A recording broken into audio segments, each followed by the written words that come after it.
ఈ అమ్మాయి పేరు జ్యోతి ఎర్రరాజ్. ఆంధ్రప్రదేశ్ విశాఖపట్నంలో జన్మించింది. అక్షరాల మన తెలుగు అమ్మాయి. ఈ ఈ 26 సంవత్సరాల తెలుగమ్మాయి కొరియాలో ప్రపంచపు అథ్లెటిక్స్ పోటీలు, అంటే రన్నింగ్ కాంపిటీషన్లో 100 మీటర్స్ రన్నింగ్ కాంపిటీషన్లో కేవలం 13 సెకండ్లో కంప్లీట్ చేసి గోల్డ్ మెడల్ తెచ్చింది. ఇలా గోల్డ్ మెడల్ తెస్తే ఆ గోల్డ్ మెడల్ తీసుకున్న సమయంలో చుట్టుపక్కల ఎంప్టీ స్టేడియం, ఒక్కరంటే ఒక్కరు కూడా లేరు. కనీసం మన భారతదేశం సంబంధించిన ఎవ్వరు కూడా లేరు. Empty stadium. ఇంతవరకు ఈ అమ్మాయి గురించి మనకు ఎవ్వరికీ తెలియదు. అయినా సరే ఈ అమ్మాయి చిరునవ్వును చిందిస్తూ భారతదేశానికి గోల్డ్ మెడల్ సంపాదించింది. ఇది అమ్మాయి రెండోసారి. సో ఇలాంటి అమ్మాయిలను కూడా మనం ఎంకరేజ్ చేయాలి.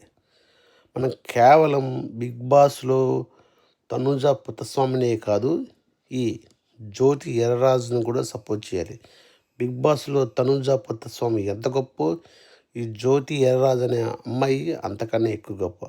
సో ఈ అమ్మాయిని కూడా సపోర్ట్ చేయండి. కేవలం ఎంటర్టైన్మెంటే కాదు, దేశానికి మంచి పేరు తెచ్చిన చాలామంది ఉన్నారు. So salute both Tanuja and Jyothi.